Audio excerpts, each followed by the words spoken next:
Meu nome é Elisa, eu faço parte aqui do pessoal que organiza, faz acontecer a Segunda Preta, juntamente com a Etienne também.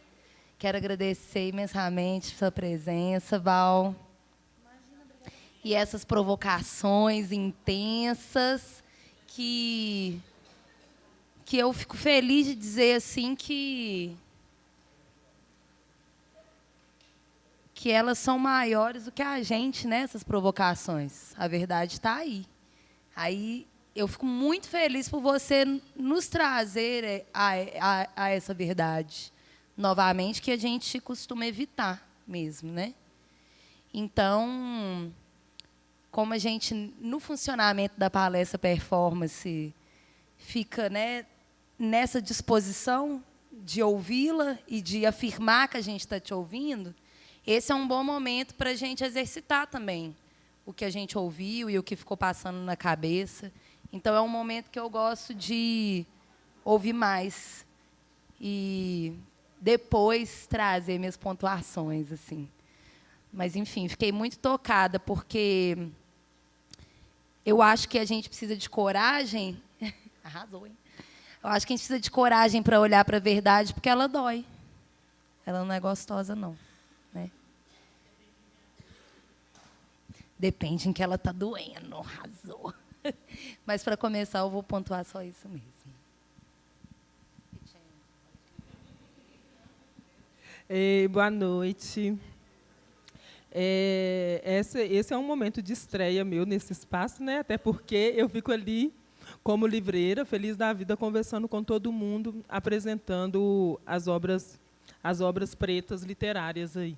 Então, pela primeira vez, estou tendo essa oportunidade e comecei assim, né? Minha barriga doía cada vez que eu ouvia as perguntas dela.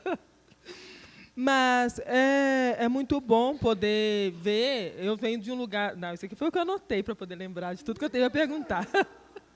Não vou deixar ninguém perguntar nada.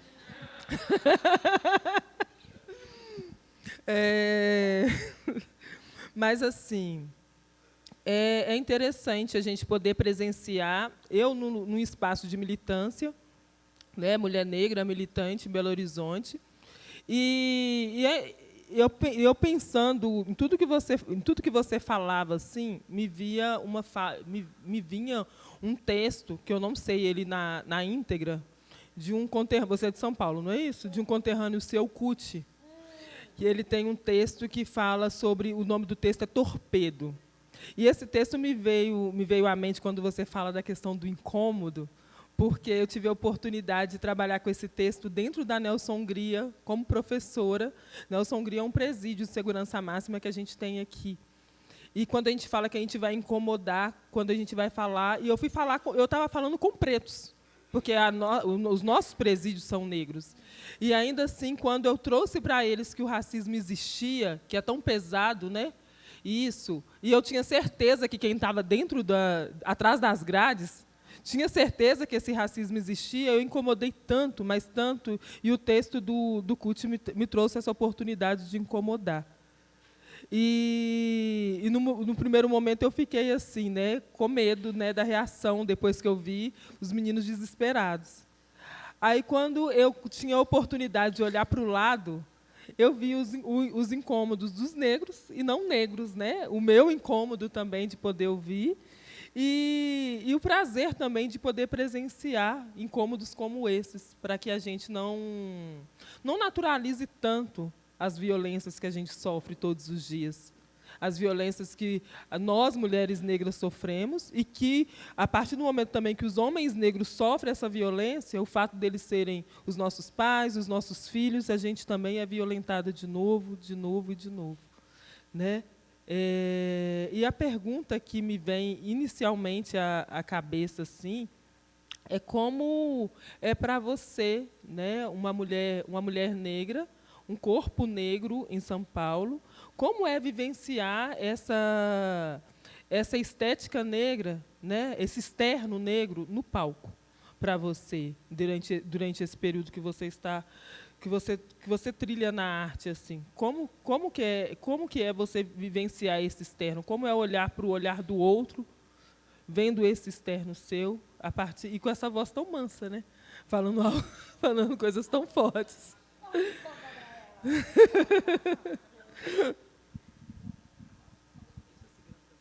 Eu ia falar pro meu amor, que já sumiu, tá vendo? Não dá pra gente... Ó, por favor, já foi difícil conseguir esse prato. Gente, eu estou muito feliz de estar aqui mesmo, assim, muito, muito, muito feliz mesmo. Obrigada a todo mundo que faz a Segunda Preta acontecer. Esse espaço ele é essencial, primordial. Estava falando lá em cima quando me perguntaram por que eu achava que a Segunda Preta era importante. A gente precisa de espaços e plataformas de experienciar e de mostrar aquilo que a gente faz. Mas eu não acho que a gente só tem que estar aqui, não, viu? Eu acho que esse aqui é um espaço de experiência, porque quando a gente chegar lá, seja lá, onde quer que seja, ou lá, a gente já vai estar munida de algumas provocações necessárias para isso acontecer. Então, é importantíssimo agradecer a todo mundo que mantém isso acontecendo e, principalmente, relembrar que é preciso se comprometer com que isso não morra. Comprometimento é ação no mundo. Eu posso falar aqui qualquer coisa. A gente vive num mundo que fala e um mundo que pouco faz. Então, qual é a diferença entre falar e fazer? Essa é a primeira coisa que eu acho que pode ter a ver com isso que a gente vai conversar. Eu não tenho essa vozinha tão mansa quanto vocês acham. Ele está desconectando o Bluetooth. Eu não tenho essa vozinha tão mansa. Eu sou uma pessoa que é isso. Eu sou muito amorosa. Eu aprendi a viver e experienciar pelo amor. E hoje afirmar esse amor é também porque eu já entendi que eu sou uma máquina prestes a explodir. Eu sou contra esse desgoverno que está aí, porque se eu tiver uma arma, velho, eu não penso duas vezes em atirar alguém. Porque na hora que eu estou passando pelo metrô de São Paulo, e aí eu vou perguntar o horário para uma menina, e ela olha para mim com medo, dentro do metrô. O metrô não entra mendigo em São Paulo. Quem já foi em São Paulo sabe disso. Não sei como é aqui em Belo Horizonte, mas em São Paulo existia um projeto higienista falido, fudido. E aí que eu vou perguntar a hora para uma pessoa, e ela olha para mim com medo. E ela, tipo... E eu falo, caralho, eu só quero te perguntar a hora, sua ordinária. Eu não vou te roubar, caralho. Então, assim, eu não sou essa pessoa, tá? E por isso que eu tenho muito medo desse desgoverno que está aí, porque eu sei que outras pessoas que têm todas as razões do mundo para sair atirando e matando todo mundo, mas que eu prefiro acreditar no amor. Eu prefiro acreditar que existe uma outra forma de fazer esse mundo possível. E isso tem a ver com dizer que tudo que eu estou trazendo aqui não tem a ver com o outro, tem a ver comigo. Há um tempo atrás, eu conversei com uns amigos meus, que são de Belo Horizonte, que foram apresentar lá em São Paulo um teatro bem bonito, que se chama Violento, não sei se vocês conhecem. Nossa, gente, vão ver essa peça, muito bonitinha, muito incrível. E aí, uma hora a gente estava ali conversando, e... Conversa vai, conversa vem sobre o que é ser mulher, o que é ser homem, papapá. E a gente chegou num lugar que a gente entendeu que a gente ainda não sabe o que é ser uma mulher, o que é ser mulher para uma mulher negra e nem o que é ser homem para um homem negro.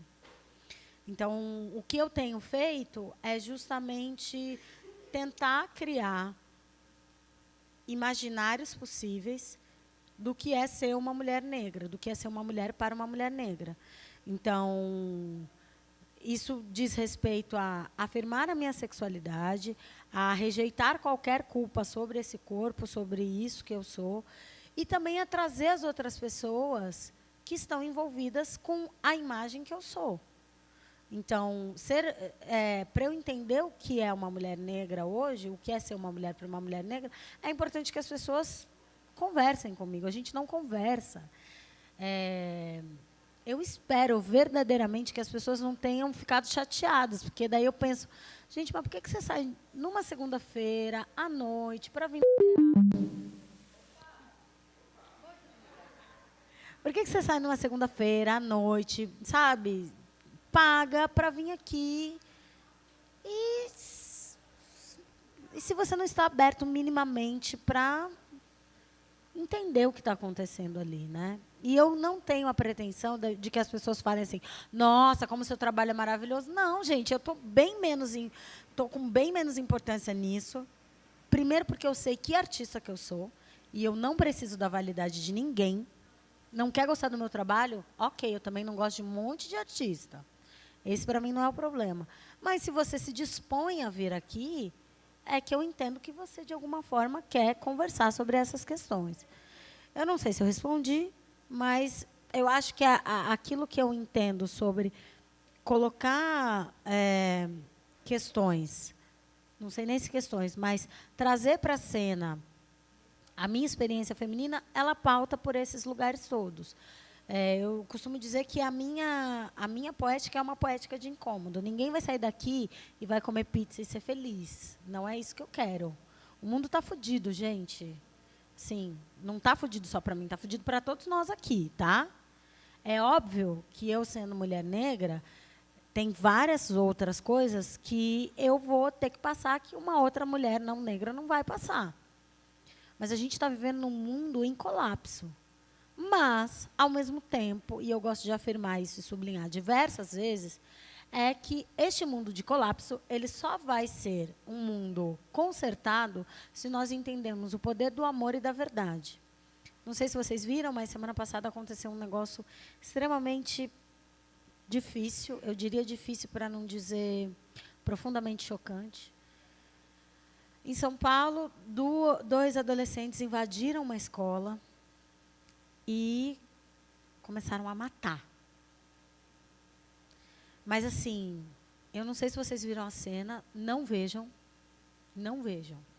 Eu não tenho TV em casa, eu estava na casa de um amigo meu e eu vi, e foi uma cena terrível, terrível. Você vê 2 adolescentes que têm um mundo pela frente, velho, que não conhecem nada sobre o mundo, estarem nessa disposição de acabar com a vida do outro. É preciso ter muito ódio dentro do coração para você dizer, eu vou acabar com a sua vida.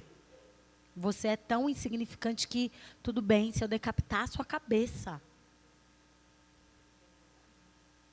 E depois se matar. É preciso desacreditar muito nas pessoas, no amor. Então, a minha experiência, ao mesmo tempo que é uma experiência de uma profunda inscrição no incômodo, tentando trazer essas questões de, enfim, verdade e amor, é também uma profunda experiência de que só o amor vai poder ter algum motivo para a gente salvar. E não é esse amor que, ai, somos todos humanos, ninguém solta a mão de ninguém. Velho, é pela verdade.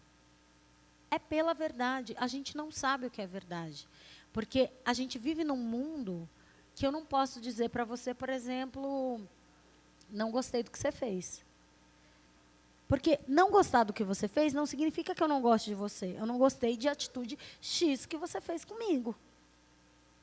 Aí eu já crio um zilhão de fantasmas, em vez de te dizer, Tiene, eu não gostei daquele dia, naquela segunda, que eu fui pegar tal coisa com você, e você pegou ríspida comigo. Eu não pontuo exatamente o que é que aconteceu. A gente vive num mundo de jogos. Todas as mulheres aqui, e eu corto a minha mão, e não só a mão, se a gente não experienciou a sexualidade e a afetividade pelo jogo. Aí a pessoa com quem você está se relacionando não te liga, porque, não vou dar a entender que eu gosto dela. Mas se você gosta mesmo, qual o problema de ligar? E eu, no momento que eu estou agora, eu não vou voltar certos passos atrás, então eu estou disposta a estar com pessoas, não só afetivamente, mas no mundo, que expressem o que querem para a vida.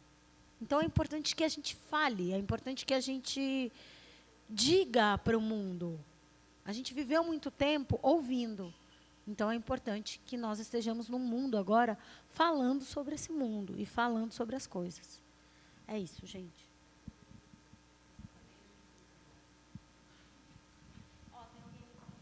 É isso aí.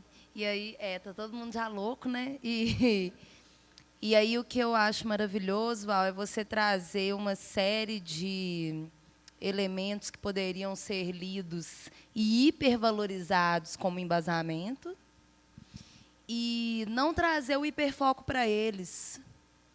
Porque a Val traz muitas referências importantíssimas, de pensadoras importantíssimas, que todo mundo aqui precisa conhecer. E que todo mundo aqui já ouve essas referências em outras peças, em outros trabalhos. E nem sempre, de fato, está interessado em ir lá ver o que essas pessoas estão falando. Então, quando a gente é convidado a responder, no verdade ou consequência, né, e a gente responde da boca para fora uma verdade que não é real, sobre estar ouvindo, né, eu acho que tem a ver com isso também, saber quem está falando. E não no sentido de falar, ai, leiam tal, tal, tal, porque leiam sim, Grada Quilombo, Conceição Evaristo, leiam todas. Mas tem a mina preta ao nosso redor, tem as pessoas várias falando várias coisas, que naquela hora ali não fica tão importante assim.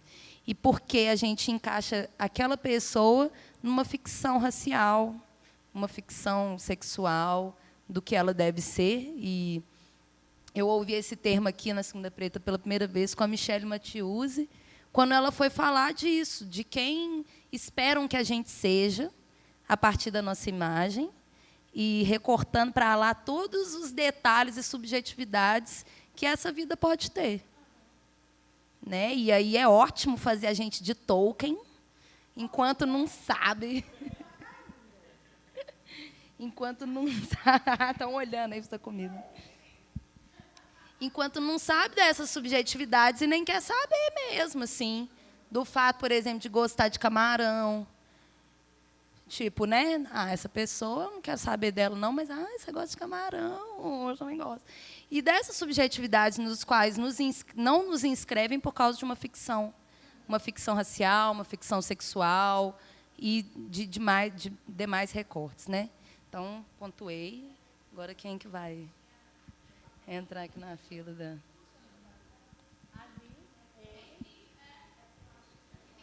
O microfone, gente, ele vai gravando a nossa conversa, que é um registro muito importante. Não, eu acho que vai isso. É agora a gente é assim, Isso aqui é quilombo, menina. Olá. Boa noite. Val, muito obrigado pela experiência que você nos compartilhou com a gente. Muito legal. Eu pensei, assim, é uma imagem que eu saí daqui com uma imagem e fiquei esperando uma certa arquitetura do desastre, né? Assim, você dá um nome para esse trabalho seu in progress, né? Que é não é um seminário, é isso, uma conferência. E aí eu fiquei muito feliz de, em alguns momentos, ter sentido isso, que era uma espécie de conferência, e fiquei assim na expectativa de um desastre mesmo. Desastre no sentido, né, que a gente entrasse em estado de desastre, né? Porque o mundo que nós estamos vivendo, assim, e desastre para mim tem outra conotação que não é o desastre ou o crime lá da Vale, tá? Desastre para mim tem a ver com outras questões do campo artístico, por exemplo, de deixar ou levar as pessoas a entrar em um estágio de suspensão, né, completa, né, e que você nos convida a essa suspensão a partir de certos marcadores que você vai batendo como se fosse um sininho. Ó, tá me vendo, tá me escutando. Aí, tá me vendo, tá me escutando. Que tem a ver até com aquela música que abre, né, tem uma música ao fundo e um sininho batendo. Assim. E aí, toda essa arquitetura que já estava sendo construída aqui, essa arquitetura que estava acontecendo aqui, eu fiquei muito fascinado assim, na possibilidade dessa palestra, seminário, conferência, ela nos levasse a um estado de suspensão tal, né, para chegar perto dessa parousia que é a verdade, que eu tenho até medo dela, porque quando eu vejo a verdade, às vezes a gente cega, né, na boa linha ocidental, né, de pensar a verdade. Que verdade é essa? Porque a verdade do Ocidente, me parece, ela não me abriga, nem abriga meu corpo hoje, né? Eu até acompanho e aceito, mas assim, dando um pontapé nela toda hora, porque é uma verdade mentirosa. Se é possível falar isso, né? É uma verdade mentirosa. E aí você nos convoca para esse lugar da verdade, né? E que eu achei interessante. É a minha viagem, é a minha cartografia, tá? E esse momento de desastre, em mim, em alguns momentos, ele aconteceu, né? Eu fiquei muito tocado, mudo, porque o desastre deixa a gente sem fala também. E o silêncio, ele vai conduzir toda a experiência estética que é ofertada por um artista como você, né? Mas esse é o comentário, e agradeço muito por isso, viu? Eu não conhecia teu trabalho, já vi falar, né? Já vi falar do teu trabalho. Fiquei sabendo, falei assim, vou lá ver essa preta. Acho que ela é do barraco. Aí falou assim, vou lá ver. Estranho. Vou lá ver esse negócio.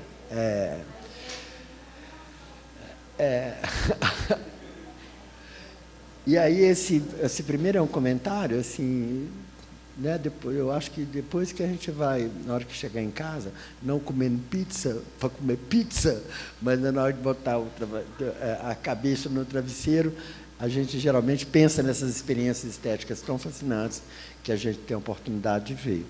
E isso vai acontecer. Talvez o desastre aconteça hoje de madrugada. Né? Pois bem. Mas uma coisa que eu queria chamar a atenção, assim, de algo que tem me preocupado, assim, que é essa questão da verdade, né? Porque, diante do convite da verdade, no mundo onde a verdade, ela, inclusive, verdade entre aspas, ela elegeu um presidente aqui homofóbico, racista, tudo quanto há de ruim foi em nome da verdade, e é isso que está valendo para a maior parte da população, uma população que majoritariamente é preta, né? E que acredita nessa verdade. E ela é verdade, num certo sentido. E aí, o quanto é complicado trazer essa questão hoje no mundo da verdade, de seja verdadeiro, considerando que nós todos somos talhados aí e formatados num programa, né? É assim a cultura, né? Formatado para acompanhar aquela verdade que faz todos nós parte de uma comunidade, né? E diz respeito a qualquer pessoa que não esteja dentro dessa maneira de ser, inclusive as mulheres, né? Inclusive as mulheres, já que elas não têm o poder do falo, né? E aí eu fico pensando assim, na situação que você percebe aqui, e eu percebi isso da plateia, né, da audiência, pensando em performance no campo das artes visuais, nessa audiência que estava aqui, o problema, o nó que existe quando a gente convoca alguém para falar a verdade. é um nó. Porque as pessoas acabam reproduzindo as falas do mundo ordinário para se blindar e não entrar em situação de suspensão. E aí elas pronunciam as coisas, mas aquilo que se quer que ela profira. Por exemplo, diante de uma pergunta X, eu sei a pergunta A, B, C que eu posso dar numa situação como essa. Que é aceitável. Diante de uma mulher negra, né? Eu vou falar a verdade do que eu estou sentindo, de que verdadeiramente estou vendo, né? E aí se espera também, diante de uma situação como, diante de uma tragédia, como uma mulher sendo espancada, puxada, toda esfolada, falar em... não tem jeito de falar. Não tem jeito. É impossível. A não ser se eu repetir o mantra, que é o que é convencional, que as pessoas publicam nas redes sociais. Posicionamento de chapôs, e não verdadeiramente se colocar o corpo de afeto dela diante de uma coisa tão trágica como essa e outras, né? E outras tão graves que a mulher negra, sobretudo, ela enfrenta. E a relação do branco diante disso. Eu vi todo mundo balbuciando aqui. Por exemplo, uma pergunta grave. Qual a segurança que me dá para sentar aqui, do lado desse sujeito aqui? Qual a resposta que ele tem que dar para mim? Ela não existe. Porque nesse mundo que nós estamos vivendo é impossível isso, essa resposta. Eu não tenho segurança. E também, assim, só para finalizar, eu gosto muito do desastre do seu trabalho, que vai me permitir, porque eu entrei em situação de desastre aqui dentro. Completamente. Estou moído. É isso. E acho só isso.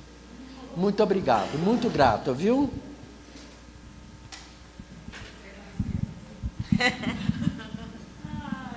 Gente, esse Brasil é uma loucura. Nossa, eu tô até tonta, porque a turma lá.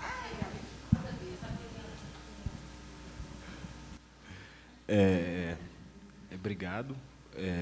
Queria só mais curiosidade, na verdade, da primeira apresentação, não sei quando foi até agora, o que as reações ou mesmo não reações foram mudando assim no processo e como que você foi pensando o trabalho a partir de coisas que foram acontecendo, e, se possível, nesse meio contar situações inusitadas assim que possam ter ocorrido assim, e como que essas reações te influenciaram. Tem mais alguém? Que aí a gente faz 3-3. Gente, aproveita, gente. Tá, durante a semana ela não vai ter tempo para conversar sobre essas coisas, vai ser uma última rodada. Hoje é agora. Aí depois, não tinha mais tempo. Tá bom.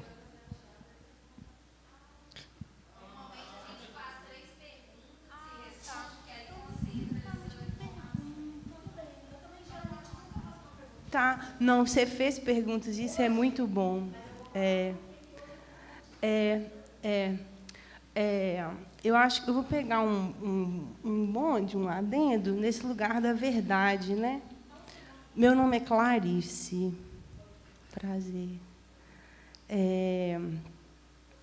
Eu fiquei pensando muito sobre isso, né? Assim, que palavra é essa? O que é isso, né? Verdade. E A única coisa que eu consigo pensar sobre essa palavra é que ela necessariamente é plural. Que toda vez que a gente acha que existe uma só, me parece que tem algo se sobrepondo a outra coisa. E, claro, numa situação de opressão que nem cabe a mim, aliás, só cabe a mim imaginar, existe um rebatimento, né? Que verdade é essa? Que verdade é essa? Mas, nesse ponto de angústia que eu, branca, mulher, abusada, tal, tenho medo também, mas essa parte eu não carrego, né? A gente é diferente. Eu fico pensando no lugar desse real.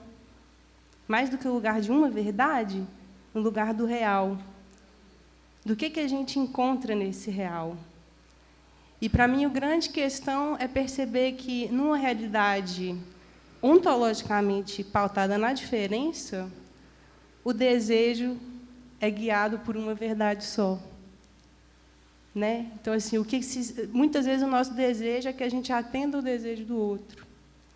Então, eu fico pensando que, se o mundo é das mulheres negras, é quase uma urgência do lugar, talvez, de menos desejo, né? Onde o desejo é mais calado, onde ele é não só mais calado, como destruído. Né? O quanto é ameaçador destituir o lugar da verdade e trazer essa realidade do eu estou te vendo. Isso, de certa forma, bastaria, né? É muito simples. Apesar de que acho que tem que ser combativo, mas acho muito bonito sentir esse incômodo, porque, enfim, né? Ele é real. A gente nasce berrando, o neném começa a mamar, tem cólica e sofre, né? Encarnar é doído também. Mas fico pensando na beleza de acolher isso e afirmar o lugar do amor, né? Com isso. Não para sobrepor, mas assim, e aí? Como é que a gente vai lidar com essa situação? E acho que essa é a importância do lugar da pergunta, que eu não fiz, mas que, enfim, fica esse sopro também do que nunca está resolvido, né? Na hora que resolver isso, vai vir outra coisa. Porque acho que ser gente é, basicamente, ter a capacidade de se perguntar. Mais alguém quer fazer alguma pergunta?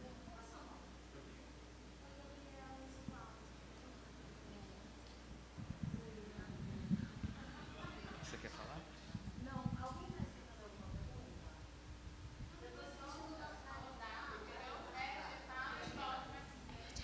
Clarice, que não ia voltar. Desculpa, Clarice. É que eu tinha falado para ela, não vai voltar. Clarice, Gabriel e o Wilson. É isso, Wilson? Eu quero contar para vocês, mas não só para vocês.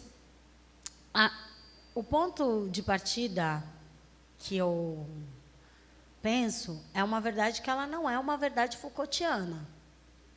Não é essa verdade acadêmica. Eu parto da verdade que é... A minha mãe é uma mulher muito religiosa. Muito. E de uma religião que culpabiliza ela por tudo que ela é hoje. Uma religião que fala para ela, você está em débito, então você precisa todos os dias vir aqui tentar equiparar isso. E a minha mãe vai passar a vida dela tentando equiparar isso. Essa é a minha verdade. Por muito tempo eu vivi isso. E quando eu me dou conta de que existe um mundo para além do julgamento e da culpabilização deste corpo, minha mente faz assim, ó. Uau! Eu posso gostar de outra pessoa e sentir prazer com uma pessoa do mesmo sexo ou não, sem sofrer. Isso pode ser real. Isso pode ser bonito. Isso pode ser possível. Porque na minha cabeça, por muito tempo, não foi. Esse é o lugar da verdade que eu estou partindo. Ao mesmo tempo que eu não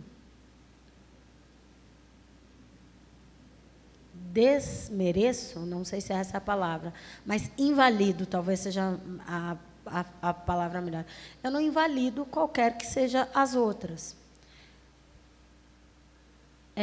E, às vezes, a gente fica tentando teorizar a verdade, e eu vou tentar te responder isso agora, Gabriel, a sua pergunta, porque as pessoas ficam tentando teorizar a verdade para não responder a verdade. Por exemplo, Gabriel, você namora? Sim. Você namora uma mulher? E você namora uma mulher branca? Por que você não namora uma mulher branca? Esse é o tipo de, por exemplo, frase para mim que não dá. Tipo, eu não sei por que eu não faço isso. A gente não sabe porque a gente nunca parou para refletir sobre o que a gente faz. A gente entra num piloto automático muito facilmente. Porque a gente aprendeu certas coisas são verdades. A gente aprendeu uma maneira de fazer, então a gente aprendeu que eu posso chegar aqui e começar a tocar nela, sem perguntar, sem perguntar se ela quer ser tocada. A gente aprendeu que eu posso levar a Etienne para ficar com ela sexualmente à noite, mas de manhã não dá para a gente sair. De manhã eu tenho que trabalhar, de manhã não sei o quê. A gente aprendeu uma série de culpas e que a gente postula como verdade. E é óbvio que aqui eu estou minimizando as coisas e falando muito do campo afetivo, mas a gente pode explorar isso com mais profundidade. Quando, por exemplo, você fala desse desgoverno, as pessoas sabem que é mentira. As pessoas sabem que ele é uma mentira. Mas o que está movendo essas pessoas a votarem nesse tipo de sujeito, para mim, né, é a minha opinião, e muita gente vai fazer inúmeras teorias sobre isso, e falar que não, é o desejo de ódio. Porque todo mundo já passou por alguma situação de medo, de angústia, de raiva com o outro. Eu mesma acabei de dizer para vocês aqui que eu, assim, faço muita meditação, porque se eu tivesse uma arma, eu não sei o que seria de mim. Eu não sou capaz de dizer para você, num momento que eu sou ignorada, por exemplo, se eu tivesse uma arma, se eu não falaria, e aí, agora você vai querer me ignorar? Olha aqui. É um trabalho enorme, meu, particularmente, de todos os dias, meditar, não num sentido, não, meditar mesmo, de silenciar a minha mente e de me reconectar com o amor. Porque, a todo momento, o mundo fala para mim, seja o ódio, responda com ódio, retribua o ódio, seja raivosa. Você precisa explodir tudo isso. E eu não invalido o sentimento de ódio. Porque foi o entendimento de que o meu ódio era muito grande que fez eu me conectar com o amor.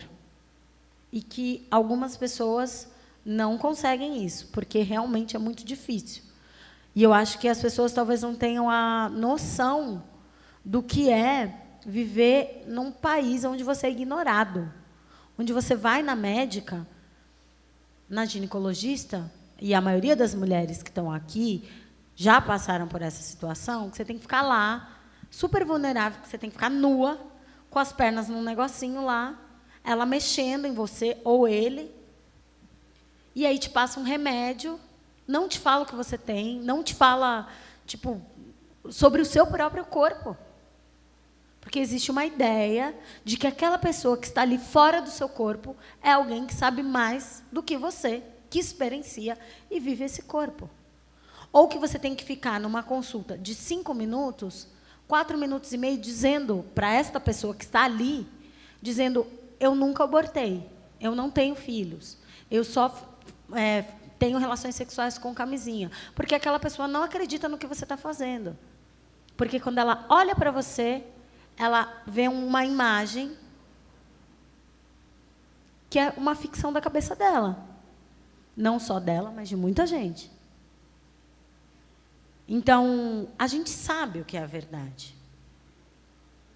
Só que a gente precisa, talvez, descolar de uma ideia de que a verdade esteja lá na academia de filosofia.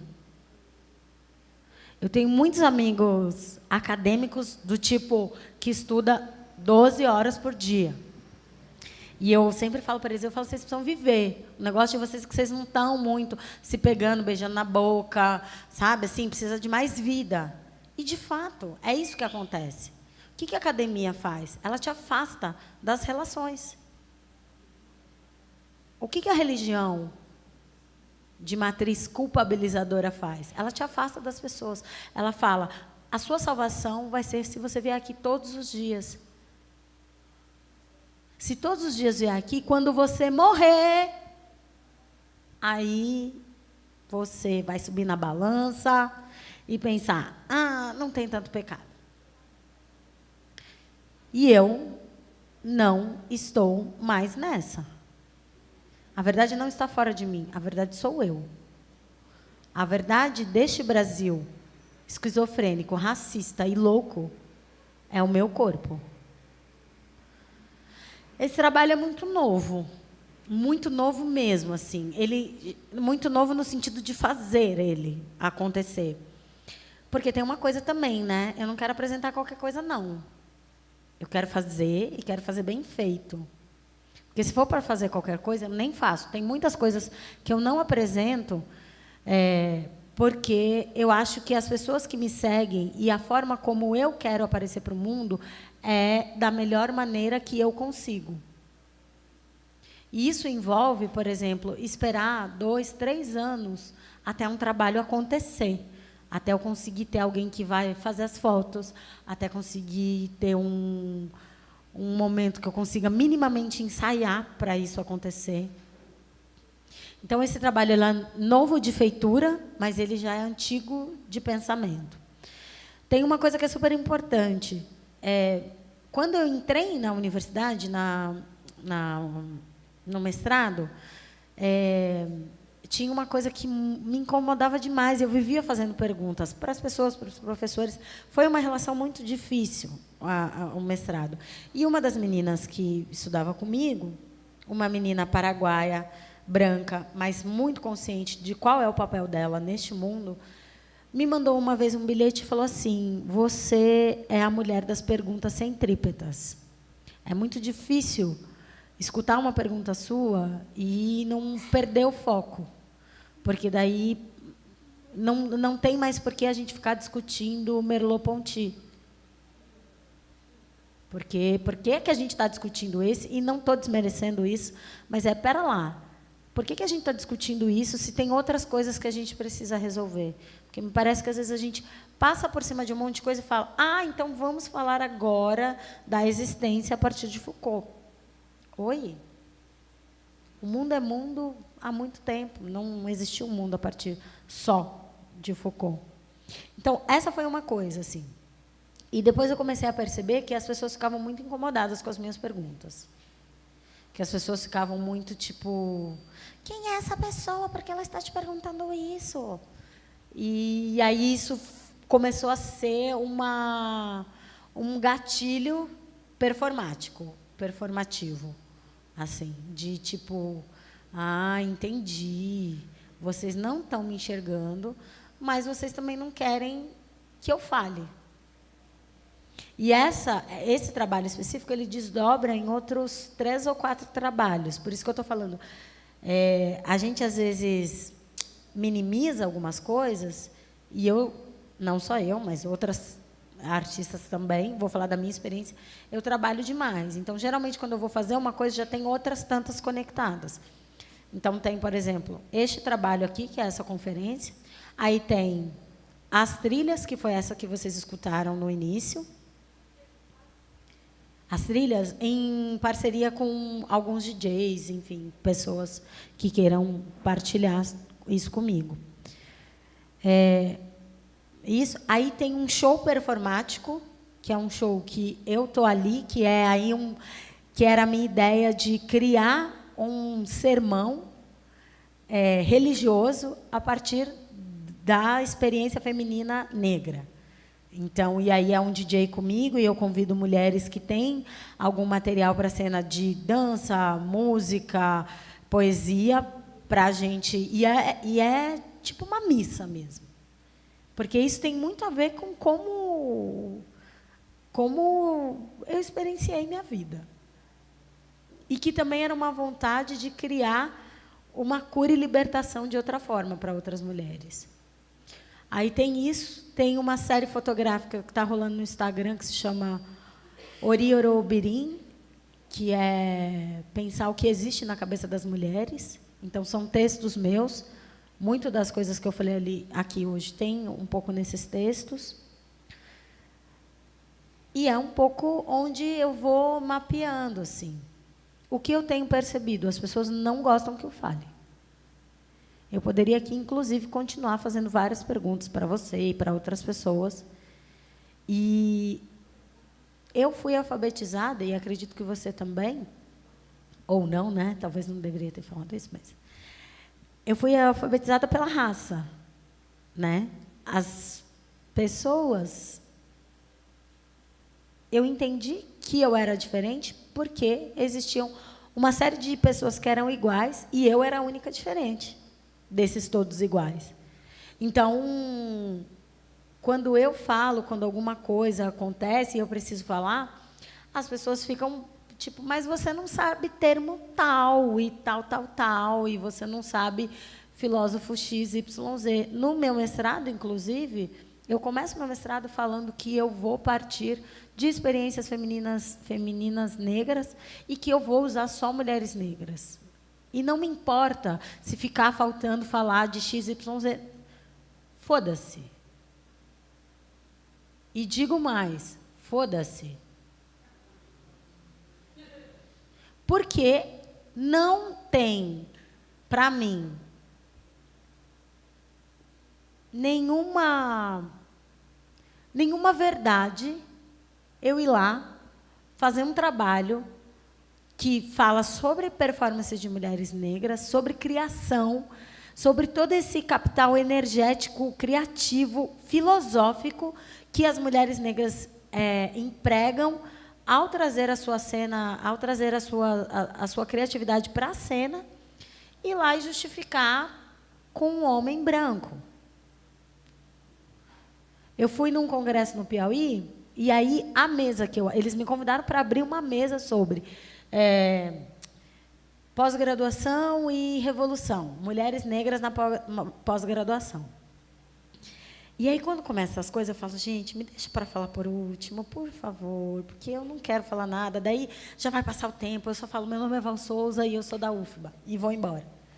Só que, nesse dia, todo mundo meio que queria que... Tipo, todo mundo tinha feito meio que, a Val vai estar lá, e é uma galera que eu sempre vou no Piauí. Resumindo, aí estou lá e não sei o quê, e as outras mulheres que estavam do meu lado só trouxeram homens brancos para falar das suas pesquisas.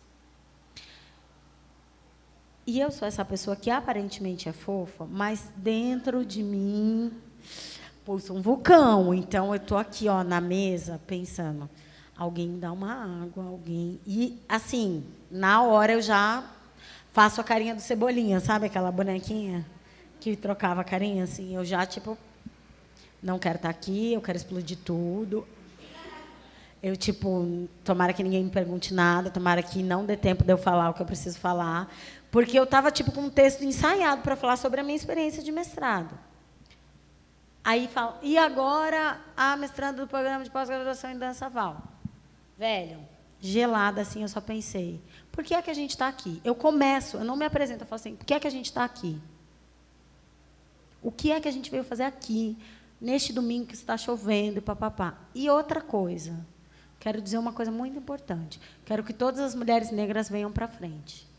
Essas duas frases renderam 4 horas de discussão comigo. As pessoas que estavam lá, que foram ver uma mesa sobre pós-graduação e revolução, mulheres negras na pós-graduação, ficaram me questionando por que é que eu tinha pedido para as mulheres negras virem para frente. 4 horas. Eu tive que ficar lá. Tipo, sério que vocês estão me perguntando isso? E aí eu chamei a responsabilidade para as mulheres que estavam na mesa. Eu falei, quero aqui vocês me respondam. Quero que vocês falem para mim 20 mulheres que vocês usam na pesquisa de vocês. E não sabe dizer. E sabe por que não sabe dizer? Porque a gente sabe falar, a gente não sabe fazer. Porque eu falo assim, eu quero viver um mundo melhor, mais afetivo, eu quero os pretos no poder, e papapá, e papapá. Mas aí eu não tenho uma paciência com a mulher preta que está do meu lado. Eu não tenho. Porque você tem que estar pronta. Como assim você não está pronta? E, no sentido de estar pronta para o mundo. Eu sou uma pessoa que tem extrema paciência. Pode não parecer agora que eu disse isso, mas eu tenho. E eu tenho mais paciência ainda com pessoas pretas. Eu sou uma pessoa que é isso, fui alfabetizada pelo racismo, pela raça, pela negritude. Então, eu insisto em ter relações afetivas, de trabalho, com pessoas negras, porque eu entendo que este mundo nos tira dessa possibilidade de experiência humana. E aí eu estava falando com uma amiga minha, né? Eu falo, gente do céu, se metade das pessoas com quem eu me relaciono afetivamente fossem não negras, nossa, eu acho que eu ia ficar no celibato para a vida. Porque eu não tenho paciência, por exemplo, para certos tipos de experiência, que com pessoas negras eu entendo que é necessário. E eu vou ser bem didática agora, que é para todo mundo entender. Ai, gente, me dá uma água, pelo amor de Deus. Não, tem. Aqui eu quero é ficar quieta, porque eu estou achando que eu estou falando demais. Por exemplo, todo mundo aqui sabe, e se não sabe, vai saber agora, que a experiência negra nesse país foi uma experiência de violência. Mas a violência não é uma palavra, tá, gente? Ela é uma ação no mundo. O que isso quer dizer? Temos aqui a nossa família, bem heterossexualzinha. Eu, mulher de Alexandre, e com a nossa filha aqui. Aí a gente é capturado. Primeiro, se a gente não morreu nessa travessia, seja lá do que quer que seja, se a gente aqui, nós duas, inclusive o Alexandre, não foi estuprado, porque acho que às vezes a gente fala as palavras e não pesa, né? O que a palavra quer dizer? Vocês sabem o que é estupro? Sabe mesmo, gente? Sabe mesmo que é uma pessoa arrancar a sua calça e te violentar? A gente não sabe. A gente sabe o conceito disso. A gente sabe nomear isso. Mas o que é isso a gente não sabe. Então, nessa experiência que foi essa travessia, essa experiência violenta, se a gente não sofreu tudo isso lá no navio, quando a gente chegou aqui, que a gente era uma família feliz, seja lá onde a gente estava, a gente chega aqui e eu tenho que ver o meu marido, aquele que eu amo, aquele com o qual eu decidi unir a minha vida, ou não decidi, mas por interesses e criei uma família, eu vejo ele sofrer. Sofrer no sentido de ser perseguido, de sofrer violência física, ao mesmo passo que ele vê a sua mulher. E a gente tem uma noção muito pouco profunda do que são as relações afetivas. Esse mundo que a gente criou é uma relação que diz o sexo é só carne, o sexo é só isso. Por isso que a gente fala, eu posso sair não me importando quando eu troco energia com uma pessoa. E aí, este homem que me ama e do qual eu amo, ele vê eu ser violentada. Ele vê aquele homem que diz para ele, para mim e para sua filha, que ele é o nosso Senhor, me violentar. me bater, me estuprar. Se a nossa filha, nesse meio de tudo, não morreu, não foi violentada, e se já foi violentada, ela é vendida para sei lá aonde. Difícil, né? Pesa, mas essa é a realidade, tá? É assim que foi construída a afetividade negra. Então, eu, Val Souza, consciente do que é essa realidade, tenho milhões de vezes mais paciência numa relação de trabalho afetiva, e seja lá qualquer, com pessoas negras do que com pessoas não negras. Isso quer dizer que eu só me relaciono com pessoas negras? Não. Isso quer dizer que eu vou entender, por exemplo, quando uma pessoa não negra chegar para mim e dizer, putz, não sei fazer tal coisa. E eu acredito nisso. Porque a gente é podado de muitas experiências humanas que as outras pessoas não negras não são. É preciso que a gente seja mais profundo nas coisas, sabe? Às vezes me cansa, às vezes alguns discursos, tipo, ai, nesse discurso principalmente que é conceitual. Ai, ou a violência é... Velho, a violência, sabe o que é? É no dia 14 de março de 2018, eu ter que levantar e pensar, porra, fazem 4 anos da morte de Cláudia. Uma mulher que foi arrastada. E ninguém nem sabe... Vocês sabem quem é Cláudia? Quem aqui não sabe quem é Cláudia? Seja assim, gente, ó, isso vai me dando... Eu preciso que vocês respondam. Quem aqui não sabe quem é Cláudia? Todo mundo aqui sabe quem é Cláudia? Todo mundo aqui sabe quem é Cláudia? Fala, gente, fala. É isso, a gente tem medo de falar que não sabe. Tudo bem se não souber. Eu não posso te culpar pelo aquilo que você não sabia, mas eu posso te culpar agora. Agora que você sabe quem é e não está fazendo porra nenhuma, aí eu posso chegar para você e falar qual que é a sua. Eu costumo dizer para as meninas com as quais eu trabalho, eu falo, velho, pare de se culpar pelas coisas que você viveu lá atrás. Você não tinha essa experiência. Mas agora que você tem, querida, se você não faz nada, aí também, aí eu vou puxar você na chincha. Não existe nenhum problema não saber, não existe nenhum problema não imaginar que a experiência de mulheres negras era essa. Tá tudo bem. Não sabia, mas agora que você sabe, o que você vai fazer? Continuar nessa? É isso.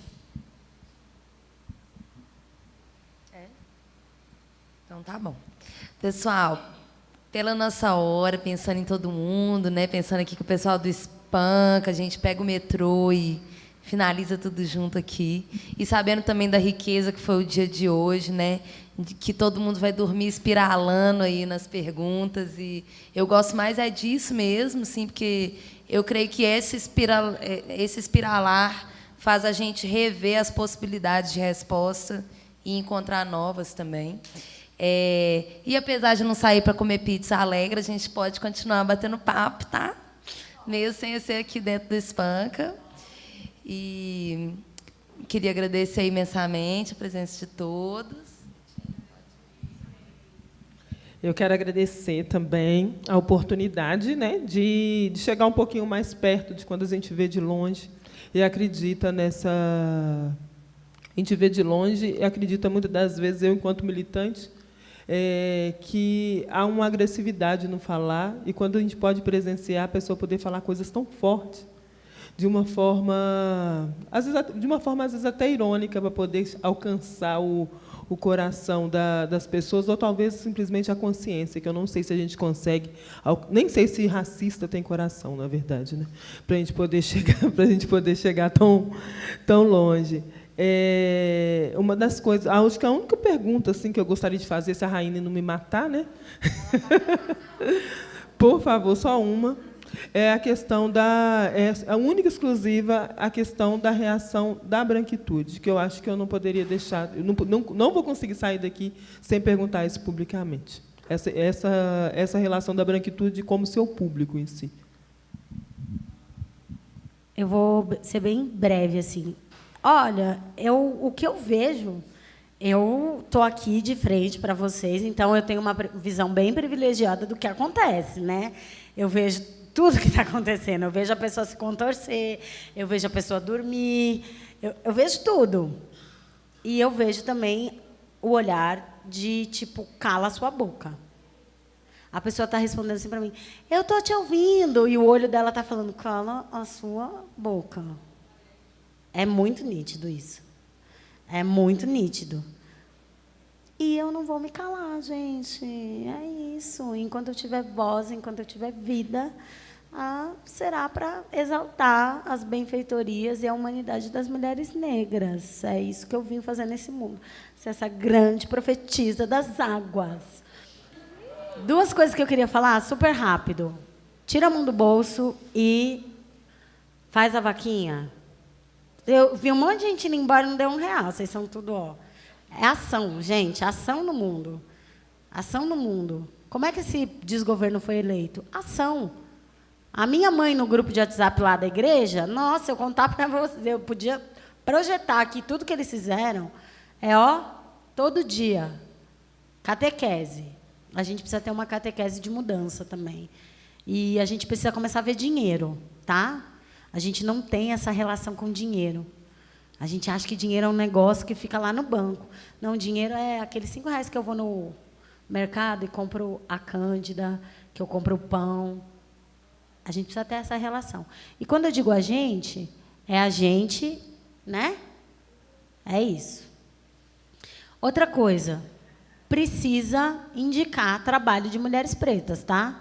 Vim aqui, ficar escutando, chegar em casa e falar, nossa, encontrei uma mulher preta lá, não sei o que. Eu preciso, pague meus dinheiros. É só isso que eu quero dizer.